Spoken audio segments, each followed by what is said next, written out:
இன்றைக்கி கடவுள் நம்மளுக்கு கொடுத்துருக்க வசனம் யாத்ராகமம் 12:15. புளிப்பில்லா அப்பத்தை 7 நாள் அளவும் புசிக்க கடவீர்கள். 1ஆம் நாளில் தானே புளித்த மாவை உங்கள் வீடுகளில் இருந்து நீக்க வேண்டும். இந்த வசனத்தை கொண்டு கடவுள் நம்மகிட்ட என்ன சொல்கிறத பார்ப்போம். ஏன் கடவுள் எப்பயுமே புளிப்பில்லாத அப்பத்தை 7 நாளும் சாப்பிட சொல்கிறாரு, பழைய புளித்த மாவை சாப்பிட வேண்டாம்னு சொல்கிறாருன்னா, எகிப்தில் வாழ்ந்த வாழ்க்கை பழைய வாழ்க்கை, இப்போ தேவன் நடத்தி கொண்டு வரதான் புதிய வாழ்க்கை, ஆசீர்வாதமான வாழ்க்கை.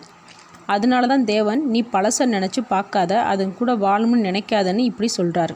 அப்படி பழசை நினச்சி பார்க்கும்போது இப்போ நமக்கு கொடுத்துருக்குற வாழ்க்கையை நிம்மதியாக அனுபவிக்க முடியாது. நம்மளோட பழைய வாழ்க்கையில் எவ்வளவோ தப்புகள், இழப்புகள், வேதனைகளை நம்ம சந்திச்சிருக்கலாம். அதை நம்ம இப்போவும் நினச்சி பார்த்துட்டே இருந்தோம்னா, இப்போ தேவன் நம்மளை என்ன தான் சந்தோஷமாக வாழ வச்சுட்டு இருந்தாலும் நம்ம சந்தோஷமாக வாழ முடியாமல் ஒரு குற்ற உணர்ச்சியிலையோ இல்லை வேதனையிலையோ வாழ்ந்துட்டு இருப்போம். இது வேண்டாம்னு தான் தேவன் பழைய விஷயத்தை தூக்கி போட சொல்கிறதுக்கு உதாரணமாக பழைய புளித்த அப்பத்தை சாப்பிடக்கூடாதுன்னு சொல்கிறாரு. தினமும் தேவன் நம்மளை சந்தோஷமாக வாழ வைக்கிறதுக்கு தயாராக இருக்கும்போது நம்ம எதுக்கு பழசை நினச்சி பார்த்துட்டு வேதனைப்படணும்?